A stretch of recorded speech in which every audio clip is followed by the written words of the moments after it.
नमस्कार, आप देख रहे हैं बिज तक का खास शो फायदे के फंड और मैं हूं आपके साथ तन्वी सिन्हा। आज हमारे साथ जुड़े हुए हैं फिरोज अजीज जी। आप डिप्टी सीईओ हैं आनंद राठी वेल्थ लिमिटेड के। बहुत बहुत स्वागत है फिरोज जी आपका बिज तक पर। Thank you, Tanvi. Nice to be on your show.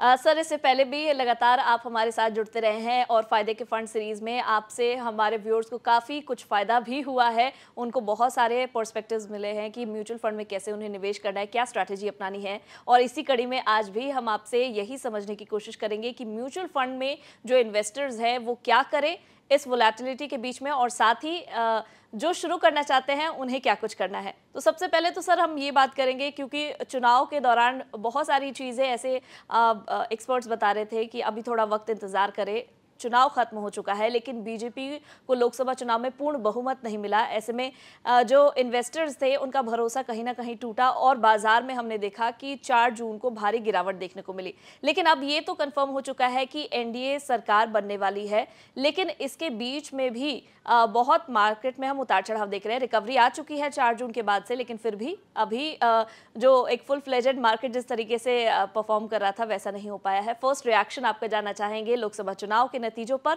और बाजार पर। तन्वी, देखिए, मेरे हिसाब से इंसानों की जो भी थी, शायद वो वाजबी नहीं थी। एग्जिट पोल्स ने और उम्मीदें बढ़ा दी थी।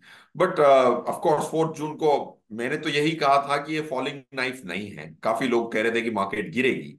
बट एक फॉरेनर इन्वेस्टर और एक डोमेस्टिक सुलझा हुआ इन्वेस्टर ये समझता है कि पूरे 3 टर्म मिलना बड़ी सरल चीज है नहीं। सेम गवर्नमेंट, अगर आपको एनडीए को 292 सीट्स मिलती हैं, जो कि सुबह सुबह ही काफी इंडिकेशन आ गए थे कि 290 300 305 के बीच में एंड होगी एनडीए 11-12 बजे तक, तो मार्केट का गिरने का बॉटमलेस पिट जैसा गिरने का सवाल नहीं उठता था। यही मेरा भी मानना था और यही मैंने तब भी कहा था। क्योंकि क्या हुआ था कि एफआईआई पहले से हेज करके चल रहे थे। एफआईआई तो ये मान रहे थे कि शायद ये तीसरा टर्म मिले ही ना एनडीए को। अगर आप देखते हैं कि एफआईआई ने 1 अप्रैल से 4 जून तक नेगेटिव 3-4 बिलियन डॉलर बेच के रखे थे। और एफआईआई की इंडेक्स फ्यूचर पोजीशन भी नेगेटिव थी। 87% शॉर्ट थे और 13% लॉन्ग थे। मतलब सिर्फ 13% बुलिश थे, 87% बेरिश पोजीशन लेके चले थे। तो वो इतना सावधान होके चल रहे थे कि भाई शायद थर्ड टर्म मिले ही ना। तो उससे उनकी उम्मीदें ज्यादा थी। सो पॉइंट वन, मैं ये कहना चाहूंगा कि अगर आपके पास एक स्टेबल गवर्नमेंट हो, माना कि एक पार्टी की ना हो, ये एक पार्टी की पूरी मेजोरिटी आना कठिन है। आप यूपीए 1 और यूपीए 2 भी देख लीजिए। उसमें अच्छा मार्केट ने सुधार दिया 2009 के इलेक्शन के बाद। जब मार्केट 2 दिन में 35% बढ़ी थी, तो एक पार्टी की 272 नहीं थी, गठबंधन की ही होती है। Pre poll alliances are to be respected. That's point 1।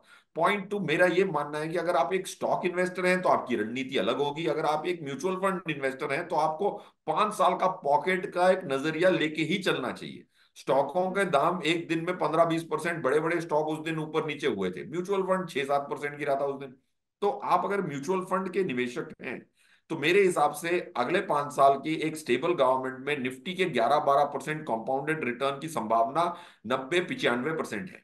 उसमें अगर आप म्यूचुअल फंड के माध्यम से 2-3% ज्यादा ले लेते हैं तो आप अपने 5 साल में पैसा डबल करने की इक्विटी में, जो डेट से 7% मिलता है आपको, 7.5, उससे दुगना कंपाउंडेड रिटर्न कमाने की क्षमता रखते हैं। That's my opinion. एंड उस दिन भी मैंने यही कहा था दूसरे मीडिया चैनलों पे कि खरीदने का वक्त है, ना कि डरने। जी, तो आपने जैसा कि बताया कि स्ट्रैटेजी दोनों की अलग होगी, जो इन्वेस्टर होंगे और जो म्यूचुअल फंड में इन्वेस्ट करते हैं। तो ऐसे में म्यूचुअल फंड इन्वेस्टर्स की बात करें तो क्या ये सही समय है अभी एंट्री करने का, क्योंकि बहुत ज़्यादा वोलेटिलिटी है बाजार में? देखिए, वॉलेटिलिटी दोस्त होता है एक इन्वेस्टर का। आपको लगता है कि वो आपका दुश्मन है, वॉलेटिलिटी दोस्त है। इसको मैं साबित करता हूं आपको 2 चीजों कह के। एक तो आपको एफडी से 3 गुना ज्यादा इक्विटी में रिटर्न क्यों मिलता है? क्योंकि वॉलेटिलिटी। अगर समझे वॉलेटिलिटी कम हो गई ना तो आपकी रिटर्न भी घट जाएगी। ये याद रखिएगा, वॉलेटिलिटी की वजह से ही आपको 2-3 गुना ज्यादा एफडी से रिटर्न मिलता है। अगर आपको स्टेबल रिटर्न चाहिए तो कम रिटर्न मिलेगी। Volatility is the reason why you make more return. That's point. Point 2, ज्यादातर इन्वेस्टर के पास एक मुश्त निवेश नहीं होता। इंडिया में सिर्फ 1% लोग हैं जो बहुत बड़ा बड़ा पैसा HNI कहते हैं।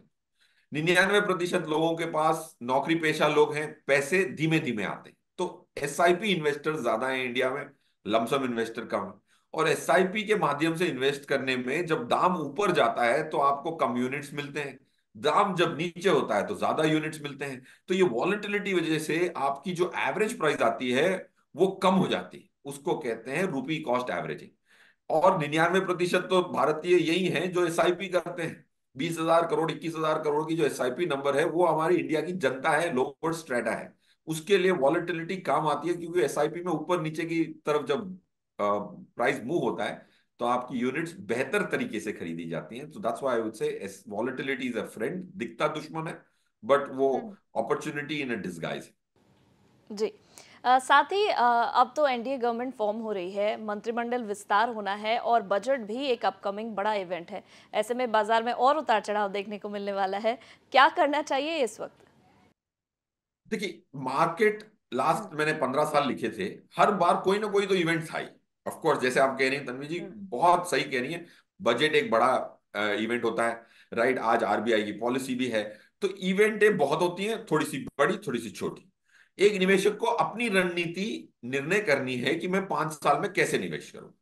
इवेंटों में 5 बजट आएंगे आपके पास, राइट, बहुत सारी आरबीआई की पॉलिसी आएंगी, यूएस का इलेक्शन आ जाएगा फिर अब नवंबर में। हम्म। तो इवेंट्स आएंगी, आपको ये सोचना है कि दिशा कैसी लग रही। 5 साल की दिशा मेरे हिसाब से 11-12% कंपाउंडेड निफ्टी की लग रही है। इंडिया की ब्रॉडर मार्केट जो स्मॉल कैप है, मिड कैप है, माना कि काफी लोग 6-8 महीने से कह रहे हैं कि वो ओवर वैल्यूएशन है, मानता हूं कि थोड़ी कंपनीज बहुत महंगी हो गई हैं, थोड़ी कंपनीज बहुत सस्ती। फिर भी ब्रॉडर मार्केट रैली चलनी चाहिए, मेरा ये मानना है, एटलीस्ट साल भर तक। तो आप म्यूचुअल फंड निवेश कर रहे हैं तो आपको ये इवेंट से इतना घबराना नहीं चाहिए। मिनिस्ट्री बनेगी, और आप अगर आप एक मुश्त निवेश कर रहे हैं तो थोड़ा स्टैगर कर लें, क्योंकि अब वापस इतनी अच्छी बाउंस बैक आ गई है, वापस 23,000 पे आ गई निफ्टी, जो कि ऑलमोस्ट पीक है। एक मुश्त निवेश करने से पहले आप थोड़ा सा 25% अप कर सकते हैं, 25% बजट के पहले, और 25% and 50%, 25-50 in that staggered fashion after the budget. Okay. Sir, जो शुरुआत कर रहे हैं उन्हें अपने पोर्टफोलियो में क्या मिक्स रखना चाहिए? किन किन तरह के म्यूचुअल फंड्स को उन्हें शुरुआती अपने समय में इंक्लूड करना चाहिए अपने पोर्टफोलियो में? देखिए, सबकी स्थिति एंड अफोर्डेबिलिटी अलग होती है, तो मैं क्रोनोलॉजिकल ऑर्डर में बताता हूँ कि अगर मेरे पास एक फंड के पैसे हैं तो कौन सा लूंगा, 4 के हैं तो कौन सा लूंगा, क्योंकि किसी के पास बहुत सारे हो सकते हैं। मेरी मॉडल पोर्टफोलियो, मेरे खुद के पोर्टफोलियो में 14 स्कीम है, राइट। तो शायद सब 14 की जरूरत ना पड़े। पहले आपको खरीदना है एक लार्ज कैप फंड, सेकंड खरीदना है मिड कैप फंड, तीसरा खरीदना है स्मॉल कैप फंड, अगर तीन के हम्म। पैसे ना हो तो पहला खरीदना है फ्लेक्सी कैप, सेकंड खरीदना है मल्टी कैप। 2 स्कीम खरीदनी है। पहले आपको ये अपने आप से प्रश्न पूछना है कि आपके पास 1,500 2,000 मंथली है तो 3 स्कीम की एसआईपी करें।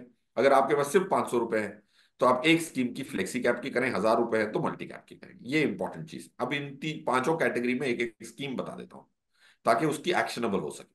लार्ज जी। कैप में क्वांट लार्ज कैप लीजिए, मिड कैप में कोटक एमर्जिंग मिड कैप लीजिए, एमर्जिंग एमर्जिंग अपॉर्चुनिटीज फंड लीजिए, और तीसरा स्मॉल कैप में इन्वेस्को स्मॉल कैप। ये तीनों हम्म। फंड्स बहुत दिग्गज फंड मैनेजरों के माध्यम से मैनेज हो रहे हैं। क्वांट में संदीप टंडन जी जो सीआईओ हैं वो खुद ही देखते हैं large cap fund. Kotak emerging past performance इतना अच्छा नहीं है, Pankaj Tibrewal fund manager change हुए, अतुल नए फंड मैनेजर हैं, बट उनकी जो परफॉर्मेंस रिकवरी, मीन रिवर्जन जिसको कहते हैं, उसकी आप उम्मीद जरूर कर सकते हैं। इन्वेस्को ताहिर बादशाह फंड मैनेजर है। अब फ्लेक्सी जी। कैप में आप एचडीएफसी फ्लेक्सी कैप ले लें, और मल्टी कैप में आप कोटक मल्टी कैप लें। ये 5 स्कीमें हैं, और पांचों स्कीम हम बहुत बारीकी से चुनते हैं, और इसमें आप की ये उम्मीद होगी कि निफ्टी से 3-4% का ज्यादा अल्फा 5 साल की होल्डिंग पीरियड में कॉम्पाउंडेड आने की उम्मीद है। जी, साथ ही ये भी समझना चाहेंगे कितना परसेंटेज किसमें अलॉट करना चाहिए अपने सेविंग का?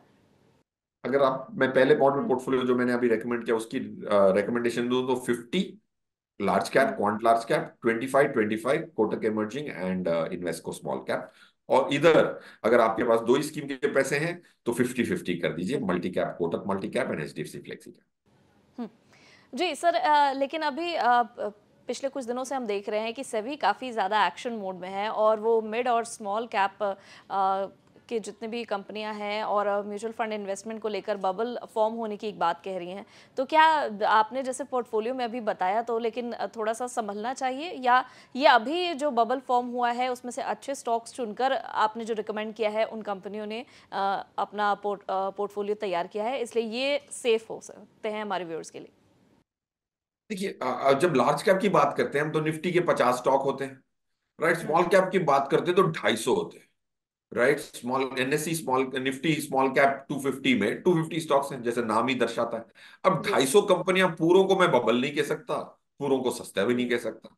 राइट, अब पूरे मुंबईकर्स के बारे में एक जजमेंट नहीं हो सकता ना, 3 करोड़ लोग हैं, 2 करोड़ लोग। वैसे ही 250 कंपनियों के प्रति एक जजमेंट, एक सिंगल जजमेंट करना फिनेंस के आधार पे कम होता है। उसमें 10 पी का भी एक शेयर है, 400 पी का भी एक शेयर है। राइट, एक दूसरी कंपनी है जिसकी लॉस में है तो उसकी तो पी कंप्यूट ही नहीं कर सकते, इनफाइनाइट बोलते हैं उसको। तो हम्म। बहुत डाइवर्स है। सेबी अपनी जगह बहुत सही है, क्योंकि सेबी को नए निवेशक को वार्न करना है कि भाई हमेशा ये बेड ऑफ रोजेस नहीं होता है मार्केट, उतार भी दिखाता है, चढ़ाव भी दिखाता है। बट नए जो निवेशक कोविड के बाद आए हैं उन्होंने इतने झटके देखे नहीं। तो सेबी का ये फर्ज बनता है एज ए रेगुलेटर कि वार्न थोड़ा ज्यादा करे। तो आप हम्म। वो वार्निंग लें और ये समझें, इसीलिए म्यूचुअल फंड में निवेश करें। स्टॉक्स का क्या भरोसा, कभी 70-80% भी गिर जाते हैं। काफी सारे बड़े बड़े स्टॉक हैं, 50,000 करोड़ की मार्केट कैप कंपनी जो 6 महीने पहले थी एक कंपनी, आज 15,000 करोड़ पे अवेलेबल है। बट ये जी। म्यूचुअल फंडों के साथ ये नहीं होता। तो अगर आपने डायरेक्ट इक्विटी का दामन पकड़ा है तो ये वक्त है, एक वेकअप कॉल है कि भाई इतना सरल नहीं है जैसे आपने देखा है। इसीलिए म्यूचुअल फंड में आ जाए और चैन की नींद सोएं और अपना सुबह जो दूसरा प्रोफेशन है उसको मैनेज करें। जी, बिल्कुल। सेबी भी कॉशंस हमें करते रहती है समय-समय पर, और बिस्तक भी लगातार अपने व्यूअर्स को बताता रहता है कि जब भी उन्हें इन्वेस्ट करना हो तो किसी फाइनेंशियल एडवाइज़र की मदद के साथ ही वो इन्वेस्ट करें। बेहतर होगा, क्योंकि इससे उनकी क्या रिस्क एपेटाइट है, उनका क्या एज ग्रुप है, उनकी क्या फाइनेंशियल गोल्स हैं, उनके आधार पर वो उन्हें एडवाइस कर पाएँगे। तो बिल्कुल यहाँ पर बिस्तक भी लगातार अपने इसी एम पर अडिग रहता है कि आप किसी भी ऐसे जो स्टेटमेंट्स दिए जाते हैं उस पर विश्वास न करें, फाइनेंशियल एडवाइजर की हेल्प ज़रूर लें। सर, एक सवाल और हमारे आज लाइव शो में व्यूअर ने पूछा था कि क्या पीएसयू ईटीएफ में इस वक्त बाइंग की जा सकती है, तो ये मैं आपसे समझना चाहूंगी। पीएसयू ईटीएफ, देखिए हम्म। आपको खरीदने की जरूरत नहीं, क्योंकि फंड में जैसे आपको पता है कि पीएसयू चल सकते हैं अगर अच्छा इंफ्रास्ट्रक्चर हुआ, स्टेबल गवर्नमेंट हुई। तो जो डिवर्सिफाइड फंड जो है, जैसे मैंने 5 मेंशन किए, उन फंड मैनेजर को भी पता है पीएसयू चलेगा, उनकी समझ ज्यादा है, तो वो अपने ऑलरेडी पोर्टफोलियो में शायद पीएसयू कर रहे हो। जैसे एचडीएफसी फ्लेक्सी कैप बोला था, उसमें काफी पीएसयू का एक्सपोजर है। राइट, क्वांट ने अपना पीएसयू का एक्सपोजर कम किया था। तो मैं ये कह रहा हूं कि जो आप तक इंफॉर्मेशन है कि पीएसयू अच्छा कर सकता है, डिफेंस अच्छा कर सकता है, रेलवे अच्छा कर सकता है, हाईवे अच्छा कर सकता है, यही इंफॉर्मेशन वो डिवर्सिफाइड फंड मैनेजर के पास तो पहले पहुंचेगी। तो खुद ही 30% अपना पीएसयू में डाल के रखा होगा, फिर आप अपना 30% डाल दें तो टोटल हो गई 60%।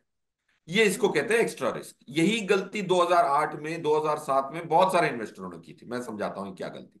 इंफ्रास्ट्रक्चर की बड़ी धूमधाम से चर्चा हो रही थी, तो जो नॉर्मल फंड मैनेजर है वो अपना आधा पैसा इंफ्रास्ट्रक्चर स्टॉक में डाल रहे थे, और क्लाइंट भी एक्स्ट्रा इंफ्रास्ट्रक्चर फंड खरीद रहे थे 25-30% का। जब 2008 की गिरावट चालू हुई तो एक इंसान के पोर्टफोलियो में 80% इंफ्रास्ट्रक्चर स्टॉक थे और वो गिर गया 80%।